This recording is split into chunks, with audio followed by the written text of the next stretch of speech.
नमस्कार, आप city reporter देख रहे हैं। मैं आपके साथ ताबिश कमाल हूँ। मेरे साथ मेरे सहयोगी साजिद है। दिल्ली में झुग्गी झोपड़ी को लेकर के एक बार सियासत तेज़ हो गई है। आज कांग्रेस पार्टी ने दिल्ली के अंदर सरकार के खिलाफ जमकर प्रदर्शन किया। आपको बता दें कि आज से दिल्ली का विधानसभा सत्र शुरू हो गया है, जहाँ पर सरकार को लेकर के कांग्रेस और आम आदमी पार्टी दोनों ही झुग्गी झोपड़ी पर बुलडोज़र चलाए जाने को लेकर के आक्रामक रूप दिखाते हुए प्रदर्शन करती हुई नजर आई। कांग्रेस पार्टी ने दिल्ली के विधानसभा के पास चंदीग्राम अखाड़ा पर एक जमकर प्रदर्शन किया। इस प्रदर्शन के दौरान कांग्रेस पार्टी के प्रदेश अध्यक्ष देवेंद्र यादव ने आरोप लगाया कि जानबूझकर गरीबों के ऊपर प्रहार किया जा रहा है। ये वही सरकार है जिसने वादा किया था कि जहां झुग्गी वही मकान, लेकिन अब झुग्गियों पर बुलडोज़र चलाया जा रहा है। देवेंद्र यादव ने आरोप लगाया कि प्रधानमंत्री नरेंद्र मोदी और पूरी भारतीय जनता पार्टी झूठ बोलती है और इसलिए दिल्ली के लोगों को इन लोगों ने ठग लिया है। चुनाव से पहले ये लोग जहां झुग्गी वही मकान की बात करते थे, लेकिन अब लगातार दिल्ली के अंदर बुलडोज़र चल रहा है। हालांकि इस पर पलटवार करते हुए बीजेपी की तरफ से बयान आया। बीजेपी ने कहा कि कांग्रेस की बातें बेबुनियाद हैं। दिल्ली के अंदर कांग्रेस का कोई अस्तित्व ही नहीं है। कांग्रेस पूरी तरह से ख़त्म हो चुकी है। दिल्ली की जनता ने कांग्रेस को नकार दिया है। कांग्रेस का एक भी विधायक दिल्ली विधानसभा में नहीं है और ये कांग्रेस पार्टी को समझना होगा कि वो बार बार झूठ बोलकर और अपने आप को जनता से दूर करते जा रहे हैं। दिल्ली में लगातार हम देख रहे हैं कि झुग्गी झोपड़ी का मामला गर्माता जा रहा है और आम आदमी पार्टी, कांग्रेस, बीजेपी पर लगातार हमलावर है। हालांकि दिल्ली की मुख्यमंत्री रेखा गुप्ता ने हाल ही में एक इंटरव्यू में कहा था कि अब दिल्ली की किसी भी झुग्गी झोपड़ी पर बुलडोज़र नहीं चलाया जाएगा। जितने भी बुलडोज़र चलाए गए हैं वो या तो कोर्ट के आदेश पर चलाए गए हैं या ऐसे इलाकों में चलाए गए हैं जहां पर लोगों को पहले फ्लैट दिया गया, उसके बाद उन इलाकों को खाली कराया गया। वीडियो जर्नलिस्ट साजिद के साथ ताबिश कमाल, दिल्ली।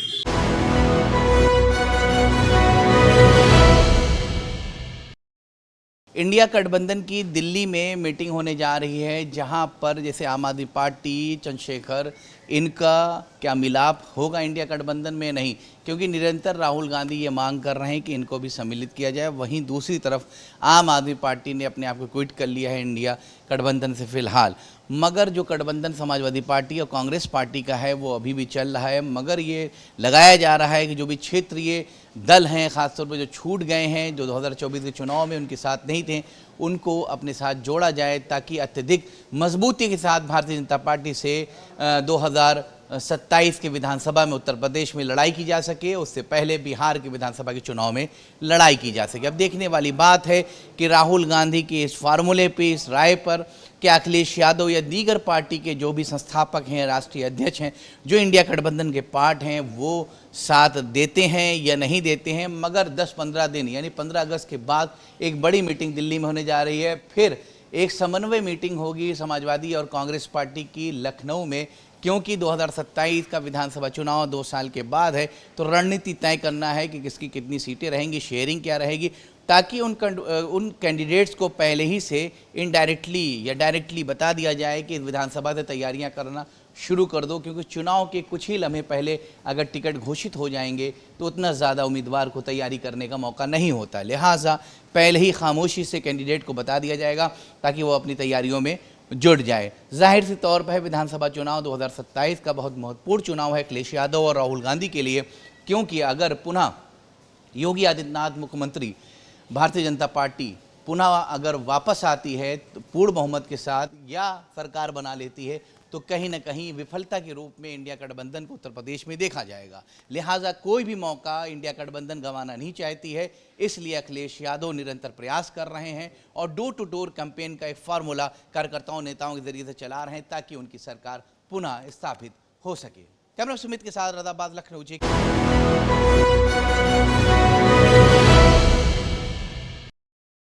उत्तर प्रदेश में तेज़ बारिश के कारण राजधानी लखनऊ के साथ साथ तमाम शहर ऐसे रहे जहां जलभराव की स्थिति उत्पन्न हो गई।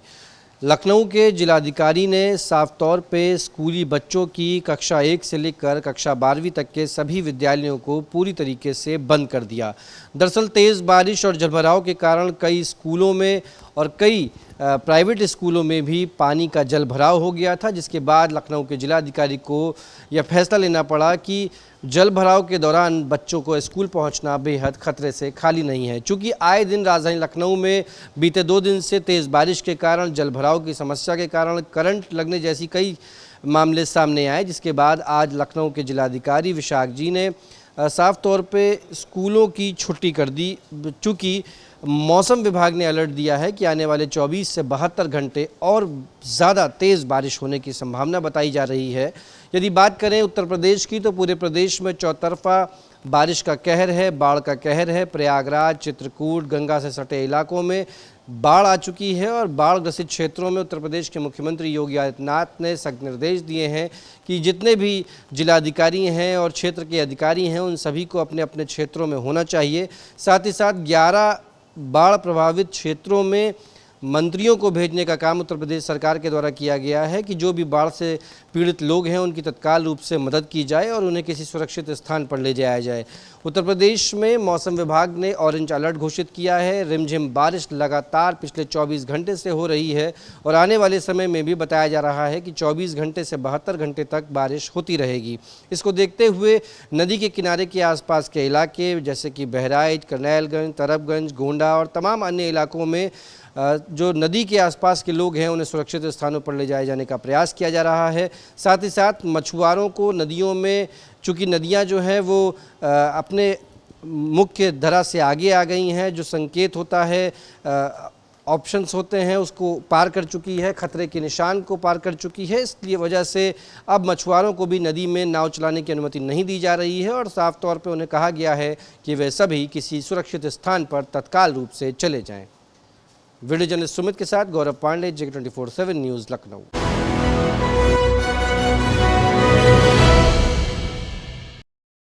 सावन के पावन महीने का आज आखिरी सोमवार था और ऐसे में शिव भक्त यानी जो भी शिवालय मंदिर पर आने वाले श्रद्धालु हैं उनके ऊपर कहीं ना कहीं बाराबंकी एसपी और जो प्रशासनिक अफसर थे उनके तरफ से कहीं ना कहीं हेलीकॉप्टर के द्वारा पुष्पवर्षा की गई है।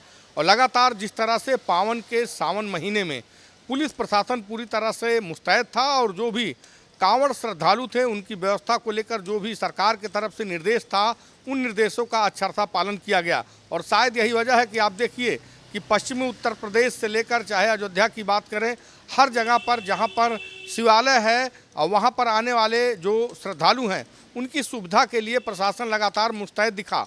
और कहीं ना कहीं जिस तरह से सोशल मीडिया से लेकर हर एक छोटी बड़ी घटना पर पुलिस प्रशासन की नज़र थी और शायद यही वजह है कि छिटपुट घटनाएं अगर छोड़ दें तो कोई भी अप्रिय घटना इस सावन के पावन महीने में नहीं घटित हुई है। और जिस तरह से लगातार कहीं ना कहीं पुलिस प्रशासन ने सावन के पावन महीने में जो कांवड़ लेके आने वाले श्रद्धालु हैं इस पूरे कार्यक्रम को लेकर एक चुनौती के रूप में लिया था और शायद उस चुनौती को पुलिस प्रशासन ने बाखूबी निर्वहन किया है। और यही वजह है कि आज सावन के पावन के आखिरी सोमवार पर हर जगह पर शिवालयों पर लगातार कहीं ना कहीं श्रद्धालुओं की भीड़ जरूर रही, लेकिन शासन और प्रशासन पूरी तरह से मुस्तैद दिखा। और कहीं ना कहीं तमाम जो श्रद्धालु हैं, चाहे वाराणसी की बात करें या जो भी शिव मंदिर हैं बड़े, वहाँ पर लगातार कहीं ना कहीं श्रद्धालु लगातार पहुंचकर जलाभिषेक कर अपनी मनोकामना पूर्ण कर रहे हैं। कैमरामैन किशन के साथ उमेश मिश्रा, JK24/7 लखनऊ।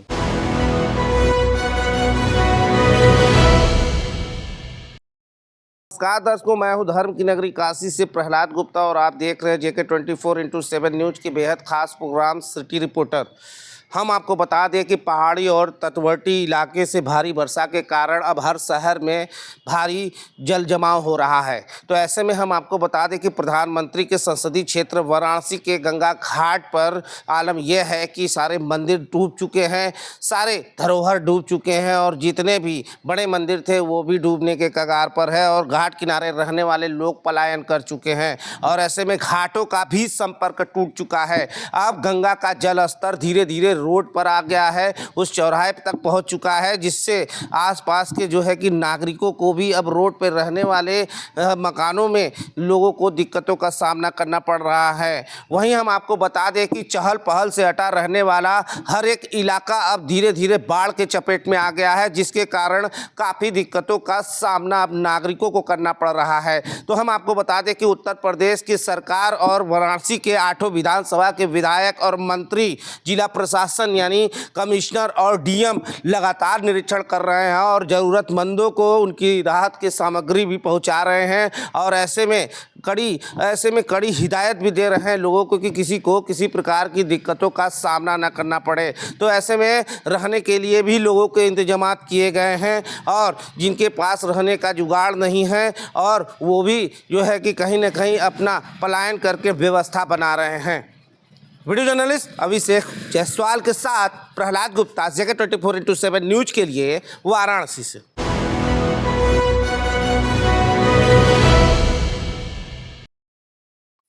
नमस्कार, आप देख रहे हैं हमारा खास कार्यक्रम सिटी रिपोर्टर। मैं हूं विजेंद्र सिंह, उत्तर प्रदेश के जनपद संभल से। बात करेंगे संभल में सबसे बड़ी खबर की। आपको बता दें, जिस तरह से उत्तर प्रदेश में लगातार बाढ़ को लेकर के पूरी तरह से जो प्रशासन है वो अलर्ट है और उत्तर प्रदेश के जो अधिकारी हैं वो बाढ़ क्षेत्रों का लगातार दौरा कर रहे हैं। जहाँ बाढ़ प्रभावित इलाके हैं वहाँ लोगों से बात कर रहे हैं और लगातार वहाँ राहत देने की बात की जा रही है। प्रभारी मंत्री हों या क्षेत्रीय मंत्री हों, वो लगातार बाढ़ क्षेत्रों में पहुँचकर राहत पहुँचाने की बात कर रहे हैं। आपको बता दें, संभल में भी भागीरथी जो गंगा है वहाँ पर लगातार निगरानी बनाई जा रही है। हालांकि मैं आपको बता दूं, जो बाढ़ का जो निशान है, यहाँ पर खतरे का जो निशान है, उससे गंगा अभी काफ़ी नीचे है। जिस तरह से 2010 में बाढ़ आई थी बड़ी और उससे पहले 1924 में, तो 1924 का जो निशान है वो भी लगभग अभी 2 से 2.5 फीट नीचे है गंगा। तो कहीं ना कहीं अगर बाढ़ को लेकर के अगर बात करें तो यहाँ पर अभी संभल में बाढ़ की स्थिति का कोई खतरा नहीं है। हालांकि आपको बता दें, बाढ़ की स्थिति से निपटने के लिए जनपद संभल के जो जिलाधिकारी हैं डॉक्टर राजेंद्र पैसिया, उन्होंने 16 बाढ़ चौकियां स्थापित की हैं। 2 दर्जन से अधिक ऐसे गांव हैं जहां पर बाढ़ का पानी पहुंचता है और बाढ़ प्रभावित इलाका है, वहां पर बाढ़ चौकियां स्थापित की गई हैं। स्वास्थ्य विभाग की पूरी निगरानी वहां पर रखी जा रही है और जो प्रशासन है वो नजर बनाए हुए है। लगातार जो अधिकारी हैं वो बाढ़ इलाके वहां पर पूरी तरह से कंट्रोल रूम के माध्यम से लगातार निगरानी की जा रही है। आपको बता दें, ऐसे 2 दर्जन से अधिक गांव हैं जिनमें पानी पहुंच जाता है, जहां पर फसल और जो ग्रामीण इलाके हैं उनमें पानी पहुंचने से ग्रामीणों को काफ़ी दिक्कत का सामना करना पड़ता है। वहां पर बोट हो या फिर अन्य साधन हो, प्रशासन मुहैया कराने के लिए 1 महीने पहले ही वहां पर सारी सुविधाएं स्थापित कर चुका है और लगातार जो अधिकारी हैं वो बाढ़ क्षेत्र में नजर बनाए हुए हैं। अभी हालांकि संभल में अगर बात करें तो बाढ़ का कोई ऐसा खतरे वाली बात जनपद संभल में नहीं है। मैं अपने सहयोगी जर्नलिस्ट के साथ विजेंद्र सिंह, जेके 24/7 न्यूज, जनपद संभल।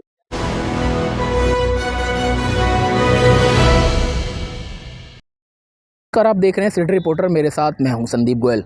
हरियाणा पुलिस लगातार ऐसे अपराधियों पर अंकुश लगाने का काम कर रही है जो लोगों को परेशान करने, चाहे व्यापारियों को तंग करने या फिर लूट डकैती या स्नैचिंग की वारदातों को अंजाम देने का काम कर रहे हैं। ऐसे में हरियाणा के अंबाला ज़िले में लगातार पुलिस को सूचना मिल रही थी कि कुछ युवक गैंग बनाकर रात के समय लोगों के साथ बाइकों पर सवार होकर स्नैचिंग, लूट की घटनाओं को अंजाम देने, चोरी के जैसे मामलों को जो है करने का काम कर रहे थे। इसे में एक जो टीम को गठित किया गया, जिसमें सीआईए इंचार्ज एक की ओर से एक टीम बनाई गई और एक पार्क में बैठकर जो है घटना को अंजाम देने से पहले रणनीति बना रहे 10 ऐसे युवकों को पुलिस ने गिरफ्तार किया है, जो कई मामलों में अब तक जो है अंजाम वारदातों को दे चुके थे। हालांकि इस घटना में 10 में से 5 नाबालिग हैं जिनको बच्चों की जेल में भेज दिया गया है, बाल सुधार गृह में भेजकर उनको वहां पर जो है सज़ा के तौर पर रखा जाएगा। तो वहीं 5 अन्य युवकों को जेल भेजकर जो है सज़ा सुनाई दी गई है। ऐसे में पुलिस की ओर से कहा जा रहा है कि इन लगातार जो 10 युवकों का ग्रुप था वो रात के समय बाइकों पर निकलता था और लोगों से जो है चाहे स्नैचिंग हो, चाहे पर्स छीनना हो, मोबाइल लूटना हो या फिर चोरी की वारदातों को अंजाम देने का काम कर रहे थे। इनके खिलाफ कई शिकायतें पुलिस को लगातार मिल रही थी, लेकिन एक दिन जो जानकारी मिली खुफिया लोगों से कि एक पार्क में बैठकर जो है आगे की रणनीति बना रहे हैं चोरी करने की, इसी को लेकर सीआईए ने इन 10 के 10 युवकों को एक साथ काबू करने का काम किया है और अब उनको जेल भेज दिया है। हालांकि पुलिस प्रशासन लगातार इस तरह की एक्शन मोड में है और जो भी अपराधी हरियाणा में पनप रहे हैं उन पर एक्शन लेने का काम सरकार की ओर से जो है पुलिस प्रशासन को दिया गया है। सीधे तौर पर मुख्यमंत्री ने आदेश थे कि जो भी इस तरह की संलिप्तता में पाया जाता है उन पर एक्शन लिया जाए।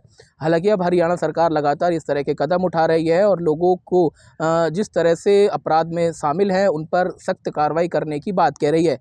हालांकि लगातार साइबर क्राइम हो, चाहे लूट हो, चाहे डकैती, इस तरह के जो मामले हैं वो हरियाणा में सामने तो आते हैं, लेकिन जल्द ही आरोपियों को गिरफ्तार करने की बात भी पुलिस प्रशासन करता हुआ नजर आ रहा है।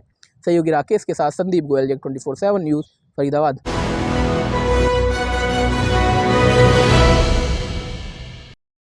नमस्कार दोस्तों, स्वागत है आपका हमारे विशेष प्रोग्राम सिटी रिपोर्टर में। देहरादून से मैं संचित शर्मा आपके सामने एक बड़ी खबर को लेकर के और बात करेंगे उत्तराखंड में हो रही बारिश को लेकर के।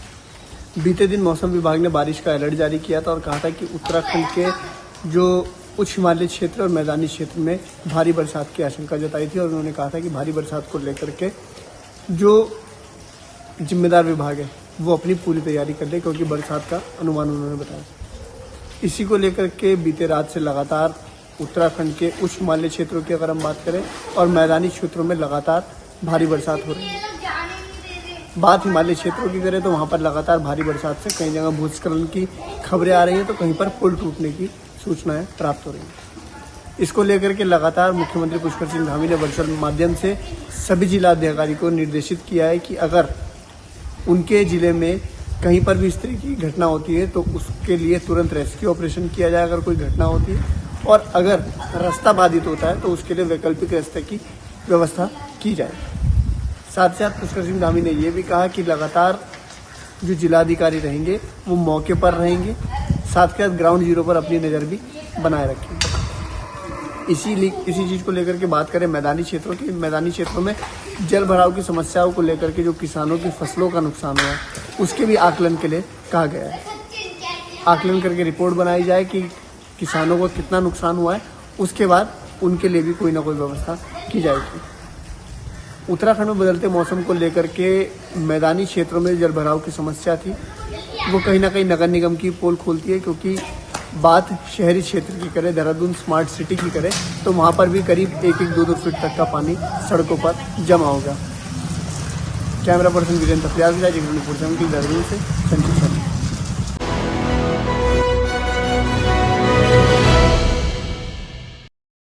नमस्कार, आप देख रहे हैं हमारा खास कार्यक्रम सिटी रिपोर्ट और मैं हूं धनराज गर्ग, राजधानी देहरादून से, और बात करेंगे उत्तराखंड की सबसे बड़ी खबर, क्योंकि आज सुबह सवेरे विकास नगर के डाक पत्थर से एक सूचना पुलिस को मिली कि वहां पर जो आतंकवादी हमला है वो हो गया है, जिसके बाद तुरंत जो पुलिस दस्ता था, बम निरोधक दस्ता और इसके साथ ही LIU की टीम मौके पर पहुंची और विकास नगर के जो डाक पत्थर है वहाँ पर जो बैराज है उस पर जाकर घेराबंदी की और घेराबंदी करते हुए कहीं ना कहीं 3 आतंकवादियों को मार भी गिराया। लेकिन देखिएगा कि ये जो थी एक मॉक ड्रिल थी, क्योंकि पुलिस अधिकारियों ने बताया है कि ये एक मॉक ड्रिल थी जिसके चलते कहीं ना कहीं इस तरह की घटना को अंजाम दिया गया है। और देखिएगा कि जो तमाम जो अधिकारी हैं उनकी जो परख है उसको परखने के लिए कहीं ना कहीं ये मॉक ड्रिल की गई है और तमाम जो इस तरह की जो घटनाएं होती हैं उसमें इस तरह के लगातार जो कार्रवाई है वो तुरंत हो, उसको लेकर ये मॉक ड्रिल की गई है। क्योंकि जिस तरह से देखा जाए कि कभी ऐसा होता है, यदि कोई आतंकवादी घटना होती है तो कहीं ना कहीं उसमें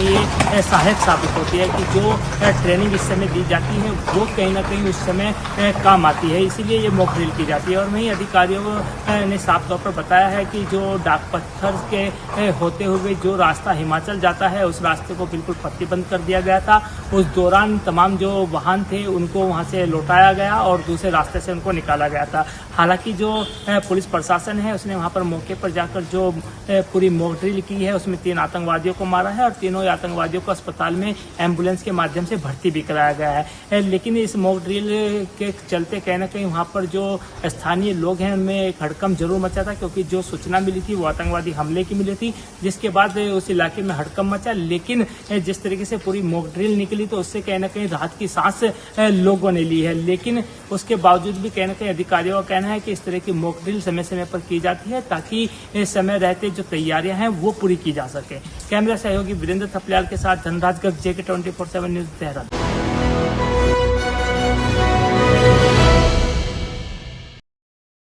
6 महीने में 7 फैसले वापस, महाराष्ट्र सरकार की नीति या नादानी। नमस्कार, आप देख रहे हैं जेके 24/7 न्यूज का खास कार्यक्रम सिटी रिपोर्टर। मैं हूं आपके साथ इरशाद अहमद। महाराष्ट्र की राजनीति में इन दिनों एक सवाल ने सबका ध्यान खींचा है। आखिर सरकार को अपने ही फैसले बार बार वापस क्यों लेने पड़ रहे हैं? महायुति सरकार के बीते 6 महीनों के भीतर ऐसे 7 बड़े फैसले हैं जिन्हें या तो जनता के विरोध के चलते या फिर असफल नीति के कारण रद्द करना पड़ा। इन फैसलों को लेकर विपक्षी दल और राजनीतिक विश्लेषक सरकार को आड़े हाथों ले रहे हैं। आरोप लगा रहे हैं कि फडणवीस सरकार बिना विशेषज्ञों की सलाह लिए जल्दबाजी में फैसले ले रही है। इन 7 फैसलों में से 6 सीधे तौर पर शिक्षा विभाग से जुड़े हुए हैं और वही विभाग है जिसकी कमान कुछ महीने पहले एकनाथ शिंदे गुट के दादा भूसे को सौंपी गई थी। बता दें कि सरकार को वापस लेने पड़े ईडब्ल्यूएस आरक्षण। प्राइवेट मेडिकल कॉलेज में 23 जुलाई को 10% आरक्षण का ऐलान और 30 जुलाई को रद्द। तीसरी भाषा के रूप में हिंदी 16 अप्रैल को प्रस्तावित, 29 जुलाई को वापस।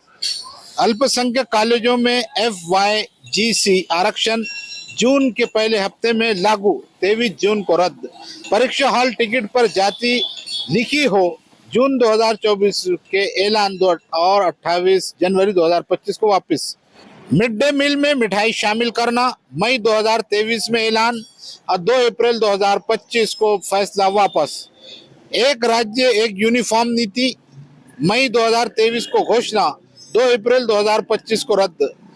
और 7वां है टेक्स्ट बुक में खाली पन्ने जोड़ना, बैग हल्का करने के लिए 8 मार्च 2023 को प्रस्तावित किया गया था। एक्सप्रेस की रिपोर्ट की माने तो इन फैसलों में से 6 को बच्चों के माता पिता और स्कूल संस्थाओं के तीखे विरोध के चलते वापस लिया गया। एक सामान्य यूनिफॉर्म पॉलिसी को लेकर तो खराब गुणवत्ता और देर से डिलीवरी की भी खूब आलोचना हुई। एक विपरीत फैसला था अल्पसंख्यक ट्रस्ट द्वारा संचालित कॉलेजों में आरक्षण लागू करना, जिस पर बॉम्बे हाई कोर्ट को हस्तक्षेप करना पड़ा और कॉलेजों को अंतरिम राहत दी गई। पूर्व शिक्षा मंत्री दीपक केसरकर ने इन रद्दी कारणों का कारण नीति का जमीनी स्तर पर लागू न हो पाना बताया है। क्या निकाय चुनाव का दबाव सरकार के इन फैसलों को प्रभावित कर रहा है? विपक्षी दलों का आरोप है कि ये फैसले सिर्फ वोट बैंक साधने के लिए गए थे, जिन्हें बाद में नुकसान देखते हुए पलट दिया गया। वहीं सत्ता पक्ष ने इन आरोपों को खारिज करते हुए कहा कि राज्य सरकार जो है जनता की बात सुनकर ही निर्णय ले रही है। कैमरा पर्सन बाकिर अंसारी के साथ मैं इरशाद अहमद, जेके 24/7 न्यूज, अमरावती।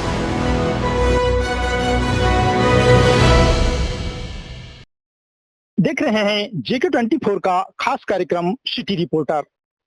बता दें कि छुरा क्षेत्र के ग्राम सरायपाली का ये मामला है, जहां एक 7 वर्षीय बच्ची आदिवासी बालिका जयाबाई गौड़ अपने माँ बाप के साथ खेत पर गए थे, जहां उनके माँ बाप खेत में काम कर रहे थे। बच्ची खेत के जो मेड़ है उसमें खेल रही थी। वहीं जो तेंदुआ है जंगल से अचानक निकलकर बच्ची पर हमला कर दिया।